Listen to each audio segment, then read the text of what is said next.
Thanks for joining us. Welcome back. After a couple weeks vacation, we're off for Holy Weekend vacation. We're back to go through the parts of Job that we skipped over. We did finish it before those 2 weeks, didn't we? We got to the official ending, or the original ending, right? And then, of course, we never know for sure when we're analyzing a text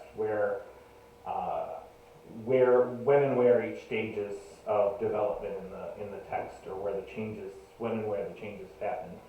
But one very plausible sequence of events for Job is that we had the original story that we read through, and we skipped over any additions. And then that ending kind of leaves us hanging, right? Job's been horribly punished and suffered greatly, and God steps in and says, you can't see things the way of God. You don't know the kind of things that God knows.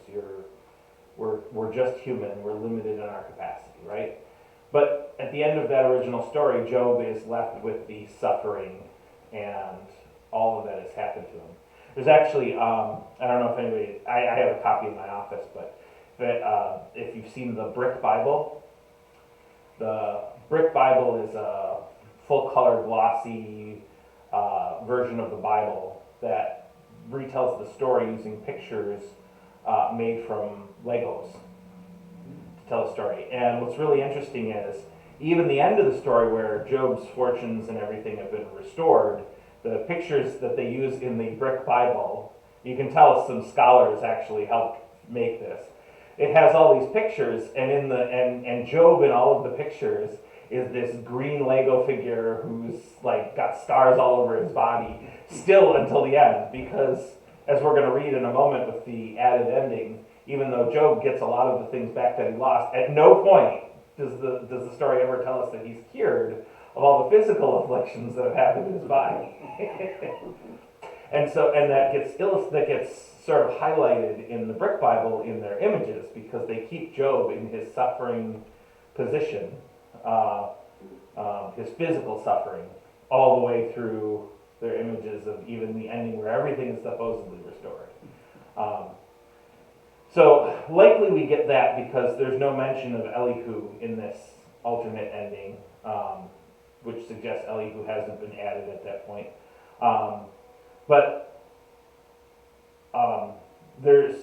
There's no addition of Elihu either. So probably that ending gets slipped in, and then we get Elihu added to deal with the issue around the particular subject of wisdom. So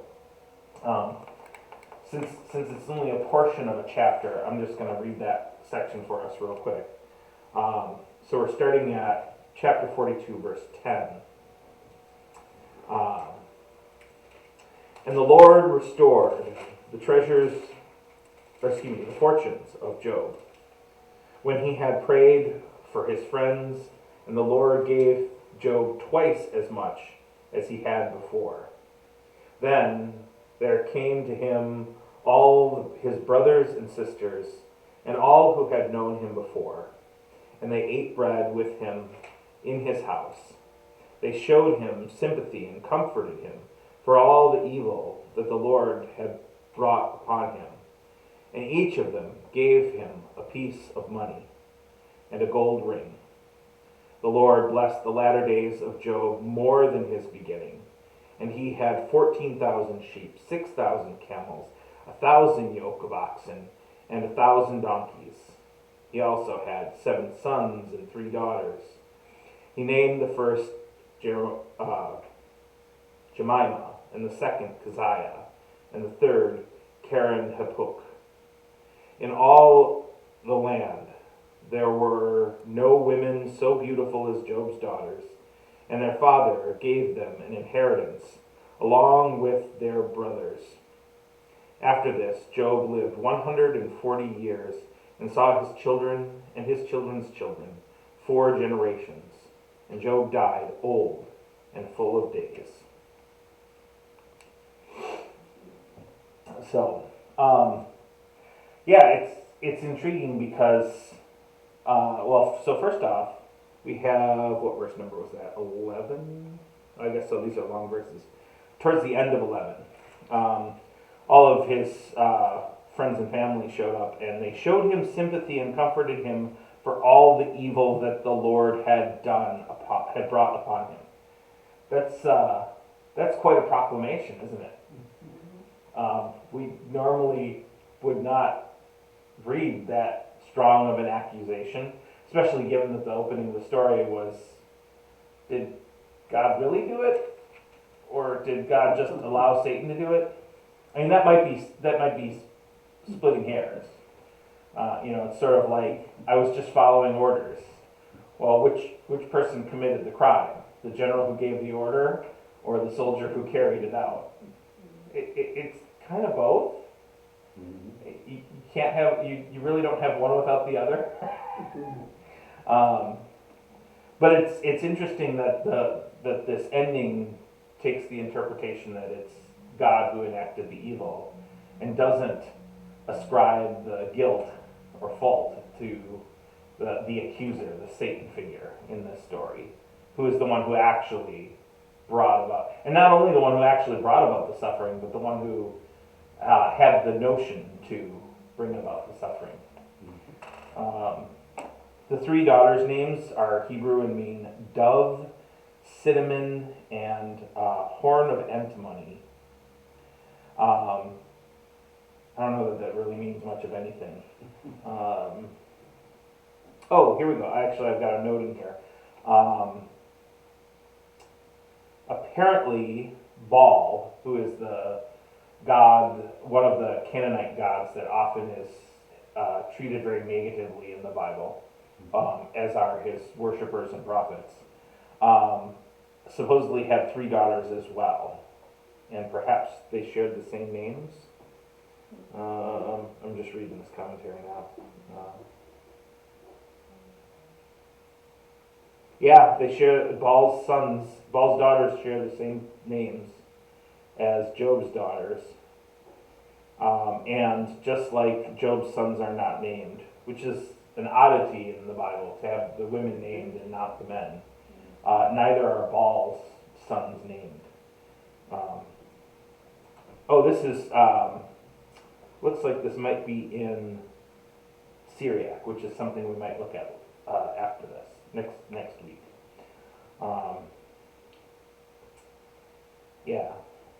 And at most times, and probably around the time this is written, normally daughters do not inherit. It's a patriarchal culture. So the fact that he leaves an inheritance for his daughters along with their brothers is quite a claim to fortune. The ending is strange in a lot of different ways. But it seems to be rooted in the idea of, we're just not comfortable letting Job have lost all of this and suffered so greatly when he never did anything wrong.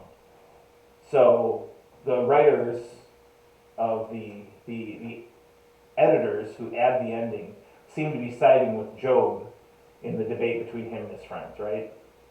Job didn't do anything wrong. He has to have his fortunes restored, right? Then we're going to go back and we're going to look at Elihu. And since we're talking about this ending, I'm just going to say this now. It's interesting that we have a story in which the subject is, what is wisdom? Where does it come from? And Job takes one position, that tradition's not enough. Job is almost the scientist. He wants evidence and court cases. He wants things to be proven and worked out and determined factually, whereas his friends are traditionalists. Wisdom comes from where it comes. It comes from our long-held traditions, and it is what it is, and you can't change it. It doesn't matter what you think or what evidence you present. We got to go with tradition, right? And so there's sort of a debate between Job and his friends. And in the original ending, God shows up and says, "You're all human, and you don't know what you're talking. None of you know what you're talking about, right?" Well, then we get the added ending that seems to take Job's side on the debate. Elihu, on the other hand, is probably going to be taking the side of the friends. And so this is a much more extensive edition than the ending. But obviously somebody was left uncomfortable with the idea that the friends who promote traditional wisdom could be wrong, and seems to have wanted to give one more character a chance to jump in and have a say. So we're going to chapter 32, and if I could get a volunteer to read that, I would appreciate it. I will. Thank you. So these 3 men ceased to answer Job, because he was righteous in his own eyes. Then Elihu, son of Barachel the Buzite, of the family of Ram, became angry. He was angry at Job because he justified himself rather than God. He was angry also at Job's 3 friends because they found no answer, though they declared Job to be in the wrong. Now Elihu had waited to speak to Job because they were older than he. But when Elihu saw that there was no answer in the mouths of these 3 men, he became angry. Elihu, son of Barachel the Buzite, answered, I am young in years, and you are aged. Therefore I was timid and afraid to declare my opinion to you.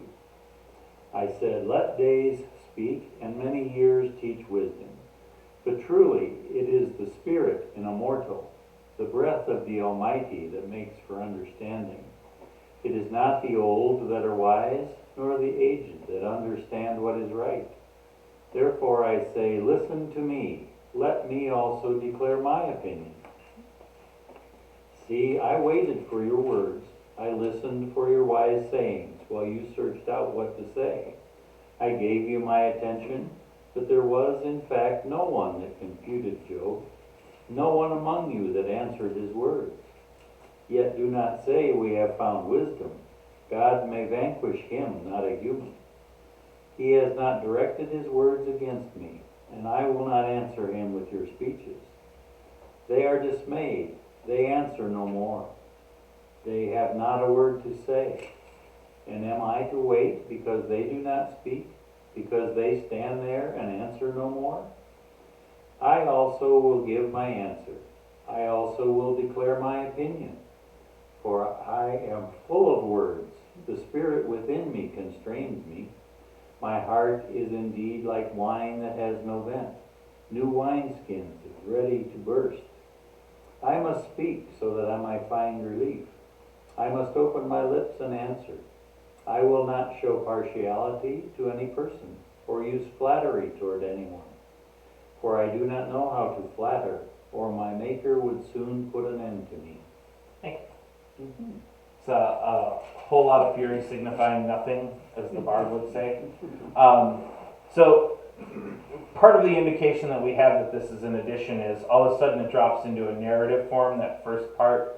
We can see this visually in the way that some of our translations lay out the text. So when you got block text, like this chapter opens up, it tells us the language is structured as a narrative, like a storytelling. And we get that at the very end and the very beginning of the story, the narrative parts. The rest of the language in the whole book of Job is all poetic form. It's prose. And so nowhere else other than this do we get an insert in the middle of all the poetic prose structure, a little chunk of narrative. But you can't introduce a new character without giving some kind of justification for him being here. And really that's what this whole chapter is. Elihu doesn't really say much at all in this chapter other than, this is who I am, and I was here all along, really I was. I know you didn't hear me and I wasn't saying anything, and this is why. I mean, you could almost say, I was here, you could almost put the words, I was here all along before almost every verse. Because that's what this chapter is doing. It's justifying the addition and setting up the character. Like we often get at the beginning of a story, we have to establish our characters. Well, Elihu wasn't at the beginning of the story, so we're gonna give him a quick establishing justification. The funny thing is, if this had stayed in some kind of prose and we would have been introduced to him as a character who just showed up, it might have been more believable than, no, really, I was here all along. Yeah. Any thoughts, questions, anything jumped out?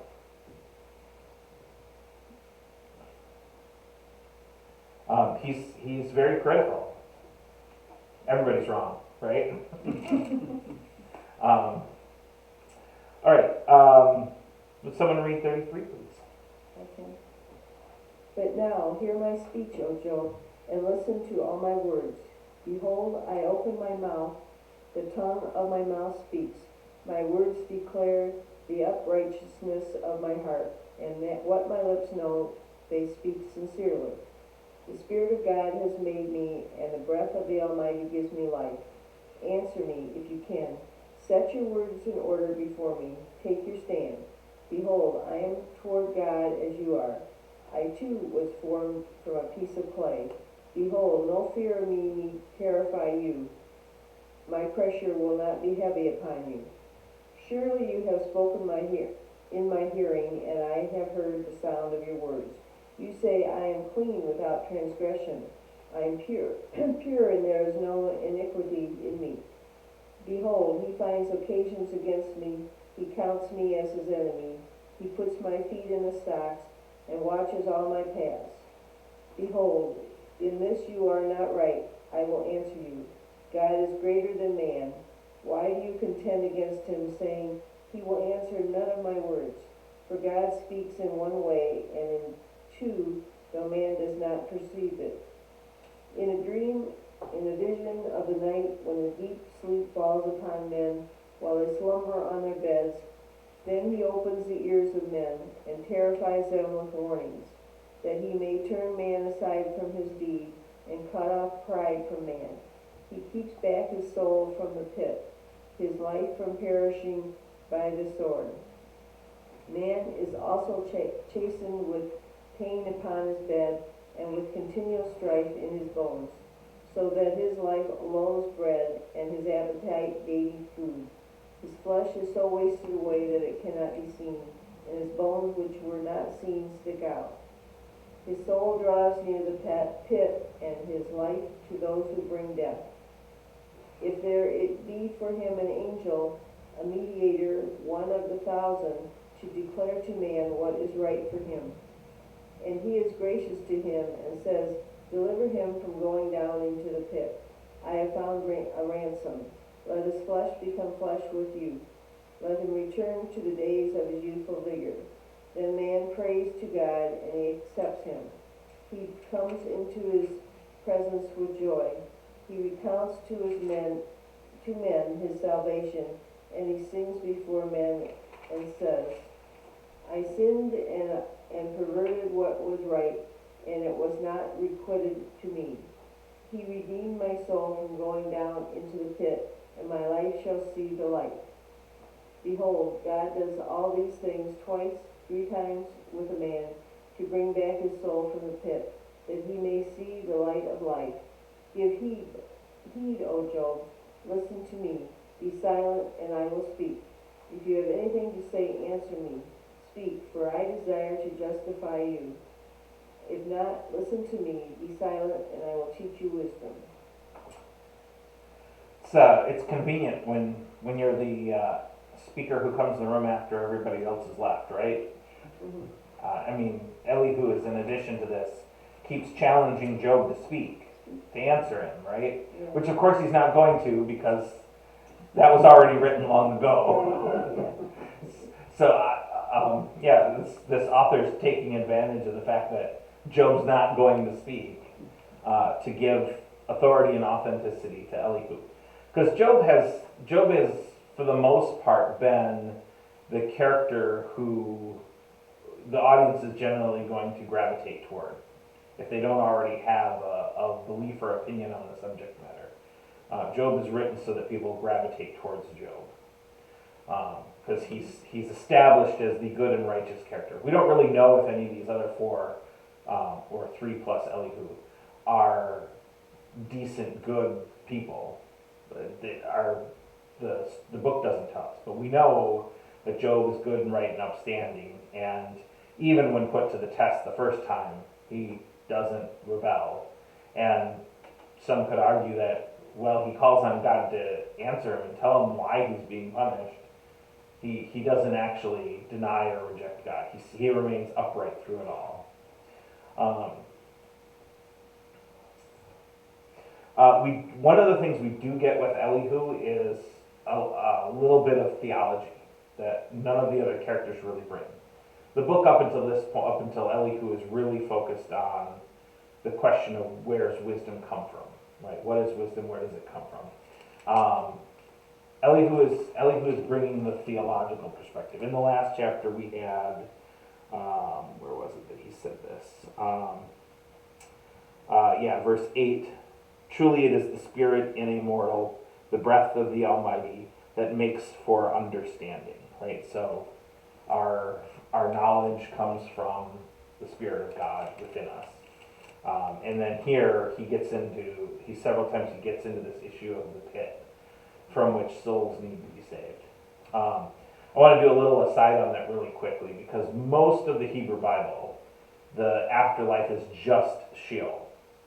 There's a couple other things that we might see examples of written in. For example, sometimes written in the Hebrew Bible, it'll say that somebody after they died was gathered to their ancestors or gathered to their fathers. And based on archaeological evidence of the ancient tombs around the time that these stories would have originally been told, what a lot of these, and when I was in Israel, I actually got to walk down into one of them, and you almost have to crawl in. It's amazing to me that they carried a body, and of course, I'm probably twice the thickness of an ancient Israelite, so I'm sure that would help. But you kind of have to go, even though the tomb is a little bit above the ground, really the upper half is above ground level and the lower half is buried. And so you have to climb down in, and inside there's four walls, and there's the wall you enter, and then on the other three walls is a corner, a bench, like carved out of the earth. So that there's basically three earthen shelves, earthen benches against the walls. In the corners where the benches meet, there's a pit, a hole that's maybe 3 feet at the most deep. And so based on the archaeological evidence, based on what they have found in the tombs and where the bones were and whatnot, the impression we get is that what they did was they laid the bodies on the benches when somebody died. So they take the body and they lay it down on the bench, more or less open and exposed. I mean, the tomb is there surrounding it, but they're not in a coffin. They're not like heavily bound up or anything. And they put the body there, and it gradually decays down to bones. And this would be a family tomb, so you could put 3 people in there at a time. And they would sit on the bench, and they would decay down to bones. And then somebody would go in, and they would take the bones, and they would push them into the corner, into the pit, into the hole. And then a new body would be put on the slab to decay until it was bones, and then they got pushed in. And so if a family used this tomb, the same tomb, generation after generation, when they would push the bones in the corner to make room for the next body, they would be gathered to their ancestors. So we think that's what they mean when they talk about being gathered to their ancestors in Scripture. That was their sort of poetic way of describing having your bones dumped in the hole.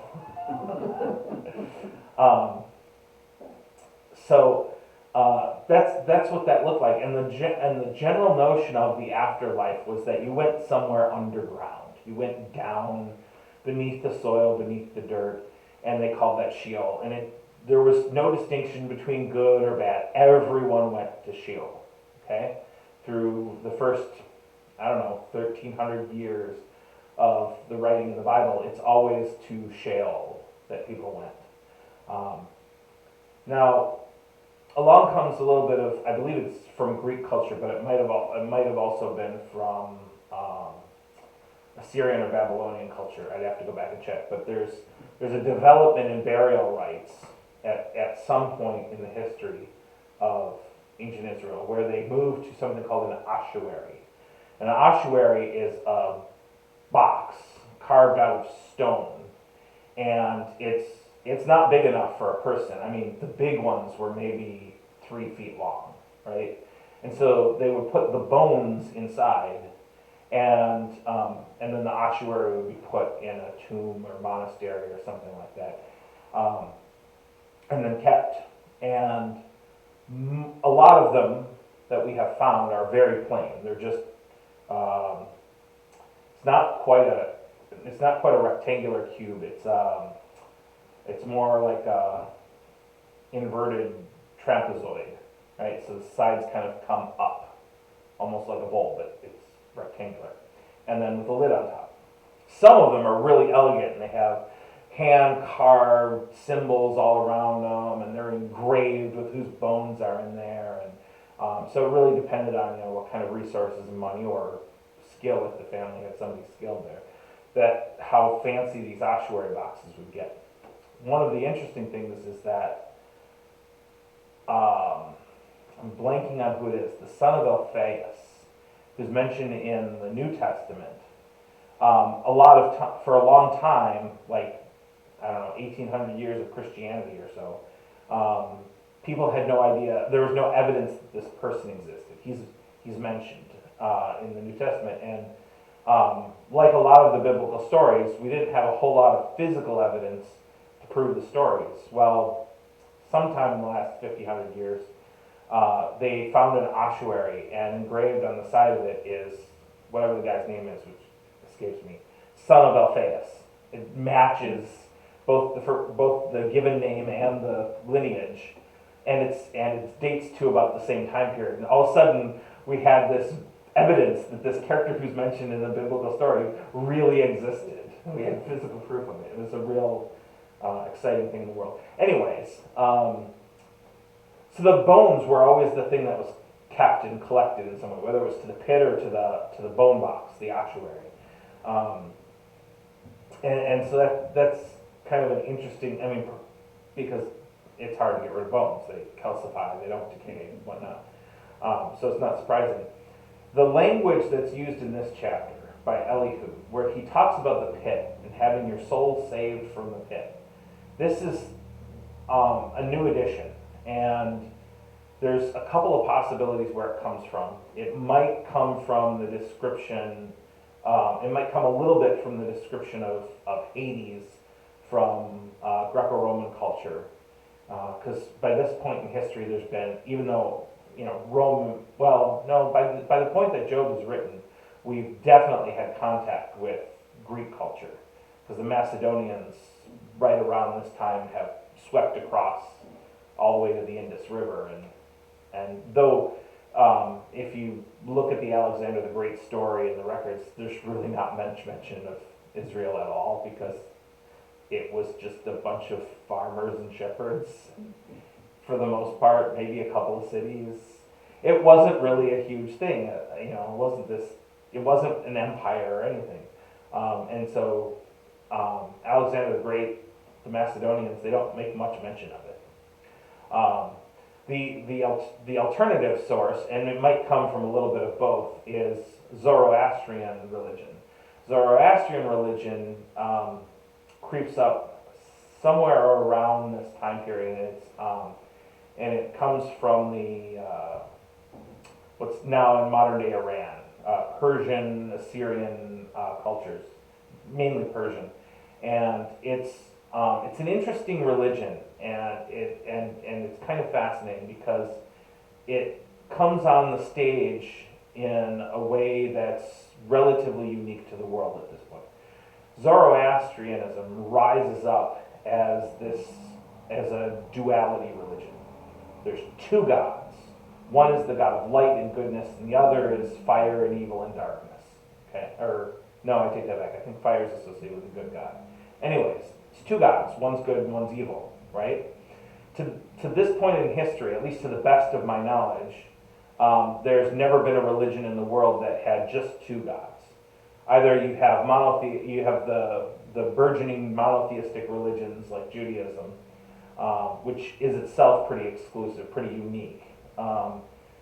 Or you have the polytheistic religions, like we get Egypt, Greek, Rome, the Babylonians and Assyrians, who had many different gods. The Mongolians had, I think it was 99 gods, if I'm remembering correctly. But generally, most of the world has either worships many ancestors, many spirits, or many gods. Right? The divine world is packed with beings. Or it's monotheism. There's one God, and even that's pretty rare. And Zoroastrianism comes on the stage with two gods, one good, one evil, and they're battling for the fate of the world. And a lot of our modern day ideas, our Christian ideas around God versus the devil, have some incredibly strong parallels to Zoroastrianism and their duality of one good, one evil God. In fact, if you look at the way that many Christians have spoken, talked, and believed about God and the devil, is despite the fact that our Scripture presents a very monotheistic religion where God is the sole power and nothing is greater, and nothing is more power, and God is the Almighty and the absolute and everything, and it says it a million times, and there's just no way around it. God is the absolute all in all, right? And yet, Christianity has often presented this devil as being kind of on par with God somehow, and there's no real explanation for how or why. Well, there's no explanation. This is not in the Bible that, even if there is a fallen angel in Scripture, which is debatable, it's still just an angel. It's still somebody who is far beneath God in power and capacity. And yet, we have this very dualistic idea within Christianity, this battle between God and the devil, where there somehow seem to be more or less evenly matched. We believe God's going to win in the end, but the struggle goes on, right? Well, that's not really biblical. Now, I'm going to get criticisms on YouTube where they're going to point to Revelation, but that's a whole other monster. We're just not going to go there. But anyways, so the intriguing thing is that we do get this mention of the pit here, which is, as far as we can tell, relatively modern or contemporary to the addition of this text, theological belief. Because prior to this, maybe even as late as when Job was originally written, everyone who died went to Sheol. There was no idea of a pit. There was no idea of having to have your eternal soul saved or your soul saved from the pit or anything like that. So again, that's another big example of Elihu is bringing some theology, although possibly out of time with the rest of Job, to our story. Is there anything else in here that jumped out at anybody?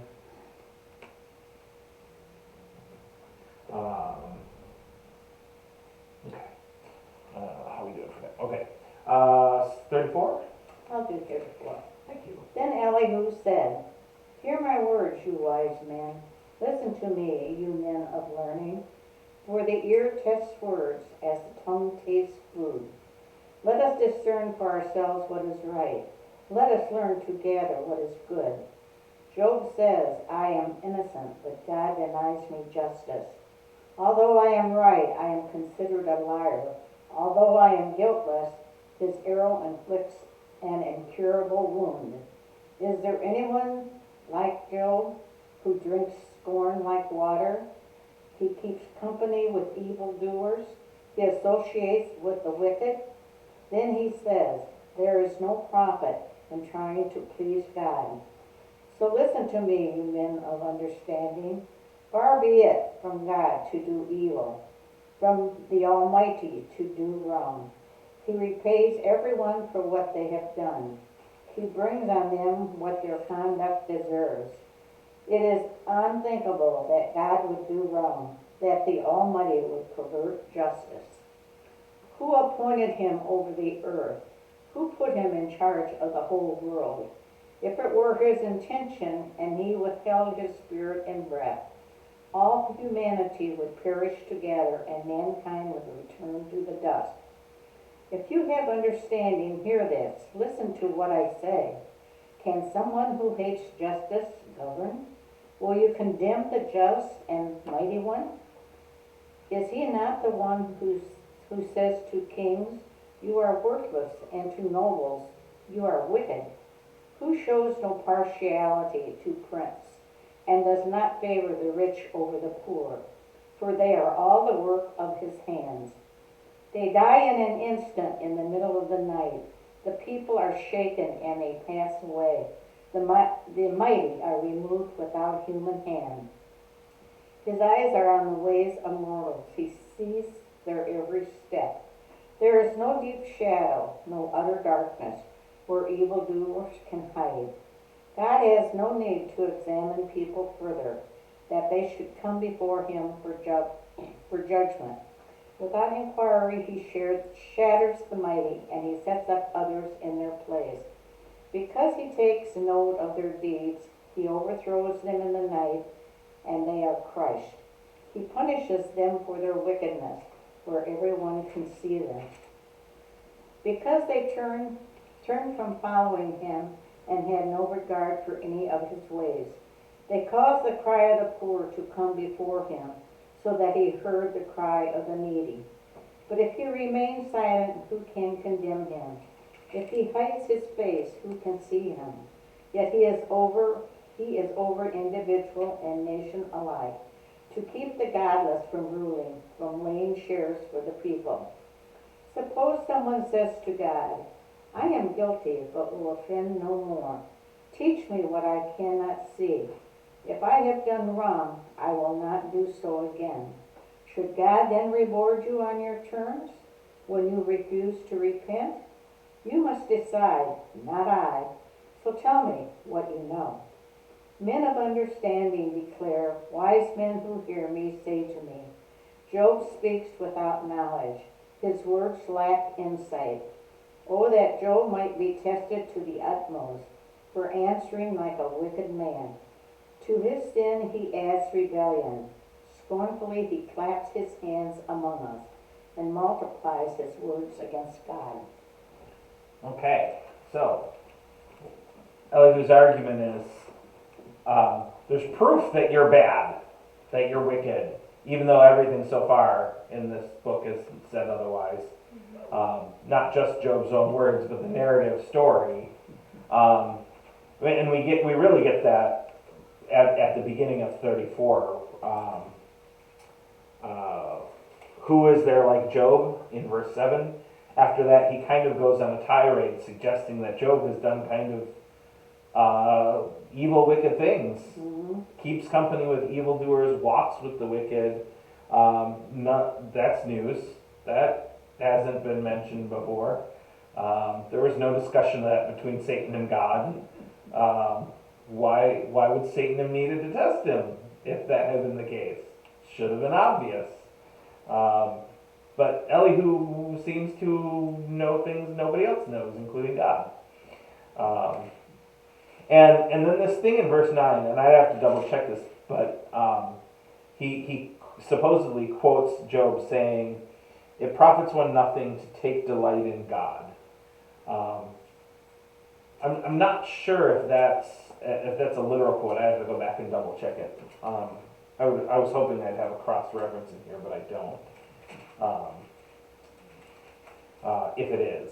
But, I mean, there's too many chapters to find it right now. But apparently if that is a literal quote, that he's putting it all on that. Well, of course, that's not rejecting God.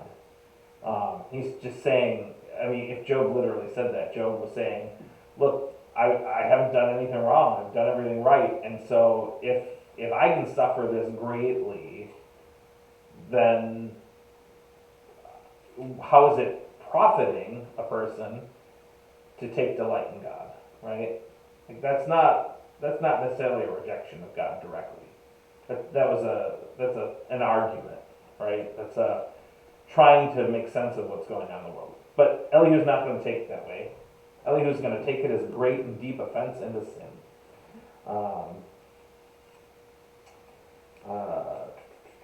Trying to see, there was something else in here.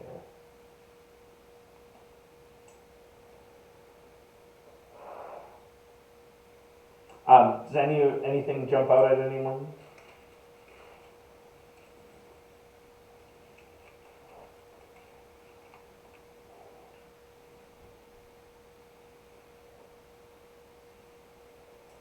Oh, notice notice some of the language from Elihu when he's trying to make his argument.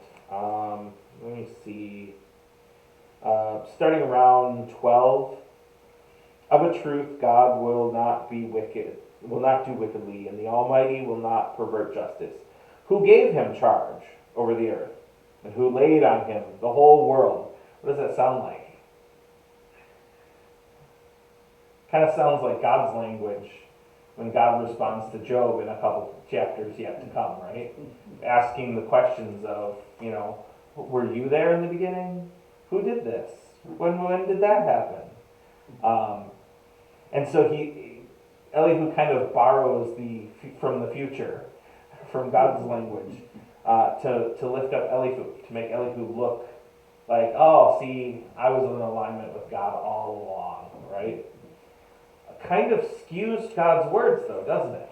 Mm-hmm. If Elihu and God are talking in the same language, and Elihu is chastising Job, then it might seem like God is chastising Job, doesn't it? Or could, isn't it? So it's interesting how a text, how adding something to a text can skew the texts around it. All right, I think it is my turn. So chapter 35. Elihu continued and said, "Do you think this to be just? You say, I am in the right before God. If you ask, what advantage have I? How am I better off than if I had sinned? I will answer you, and your friends with you. Look at the heavens and see. Observe the clouds, which are higher than you. If you have sinned, what do you accomplish against him? And if your transgressions are multiplied, what do you do to him? If you are righteous, what do you give to him? Or what does he receive from your hand? Your wickedness affects others like you, and your righteousness other human beings. Because of the multitude of oppressions, people cry out. They call for help because of the arm of the Almighty. But no one says, Where is God my Maker, who gives strength in the night, who teaches us more than the animals of the earth, and makes us wiser than the birds of the air? There they cry out, but he does not answer, because of the pride of evildoers. Surely God does not hear an empty cry, nor does the Almighty regard it. How much less when you say that you do not see him, that the case is before him and you are waiting for him. And now, because his anger does not punish, and he does not greatly heed transaction, Job opens his mouth in empty talk and multiplies words without knowledge." Strong words. What's the argument here?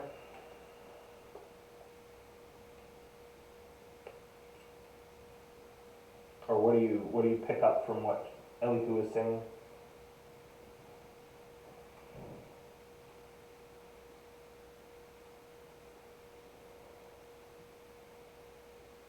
And he starts out by presenting the question, or presenting Job's case, that Job claims to be in the right and yet has suffered, and so asks the question of, why not just have sinned? Because there's no advantage in having not sinned, right? If I'm going to suffer this much having not sinned, then why did I bother keeping all of that, right? Doing all those things right. And and Elihu's contending with that, which, of course, the first part is you weren't righteous, right? You were a sinner. I'm going to ignore everything else and call you a sinner, because it essentially invalidating the whole question. And he presents it in the case of whether you're good or bad, no matter what you do, how does that affect God, right? That's sort of the case. Which in essence, Elihu is reversing the question. Job's asking, what does it matter if I'm good or evil if God's going to do to me whatever God wants to do? And Elihu's asking the question, whether you do good or evil, how does that affect God? He doesn't come right out and say it, but the answer Elihu's pointing towards is nothing. Whether we do good or evil, it does not affect God, right? There's no consequence to our behavior to God, because God's beyond that. So his counter argument is, or his argument is that what sin hurts is other people, right? Verse 9, because of the multitude of oppressions, people cry out. So it's what the evil people do to other people. So now Job's not just a sinner who badmouths God. Job's a sinner who is causing oppression of the people, right? And they're crying out against that oppression. Interestingly enough, Elihu presents the question of there are all kinds of people who feel like they're suffering and cry out to God and don't seem to see an answer from God, right? And yet, which would seem to support Job's case, right? But instead, where Elihu's going to take that is to say, how much less should God answer you, a horrible sinner? Elihu's awfully judgmental. Elihu certainly seems to feel like he's the one in the right, who knows everything right. Well, again, nobody's going to respond to him, so it's kind of easy when you're the only one who gets to talk. But that's essentially his case. Is Job's complaining that he suffered and that he doesn't think it's just, and so why won't God answer him? And Elihu's answer is, because you're a sinner. I mean, this is the people who stand outside with the signs that proclaim hatred in the name of God. That's who Elihu represents in our Bible. Yeah. Anything else jump out at you from this chapter?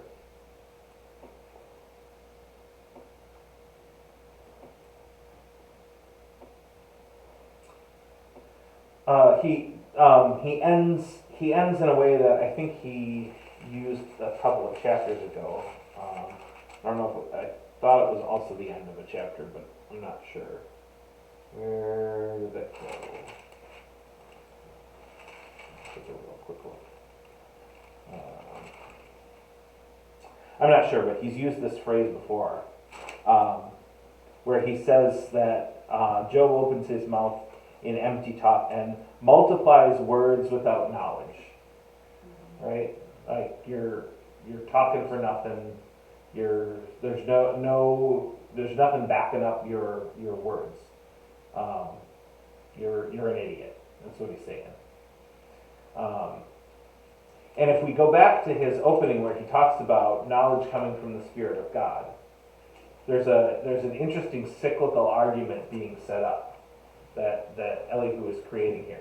So if knowledge comes from the Spirit of God within us, and at some point he argues that Job is without the Spirit of God that gives him knowledge, and then makes the argument that Job is multiplying words without knowledge, right? So you can see this sequence of events. Therefore, Job's a sinner, which proves that he doesn't have the Spirit. So his words are without knowledge because he doesn't have the Spirit, and he doesn't have the Spirit because he's a sinner. And so everything that Job says about him being righteous and never having done anything wrong is false because he doesn't have the knowledge to back up his words. See he's got a circular argument going in here where each argument is based on the other argument, and nothing outside of his argument is affecting his case, right? So it's a self-contained circular argument, which means it means nothing in reality. That's, I think we are at time. We got a couple chapters of Elihu left, which won't be enough for a full hour next time, but I'll take a look and pick out. I think we're gonna do like I was talking about earlier, where we're gonna take some excerpts from Sirach, the Wisdom of Sirach, and is it Baruch? I think is the short wisdom book that's in our Apocrypha, the books that are not the official canon, but they're still considered valuable for Christian learning category. And after we close up the video here, we'll take a look at the Bibles and make sure we've got copies so that if we don't, I'll scrounge some up for you so that we have some next week. Any other parting words, pithy comments before we close? Okay, we're going to close with the Lord's Prayer then. So, our Father, who art in heaven, hallowed be thy name. Thy kingdom come, thy will be done, on earth as it is in heaven. Give us this day our daily bread, and forgive us our trespasses, as we forgive those who trespass against us. And lead us not into temptation, but deliver us from evil. For thine is the kingdom, and the power, and the glory, forever and ever. Amen. Thanks for being here. Thanks for joining us, and we'll see you again next week. Peace out.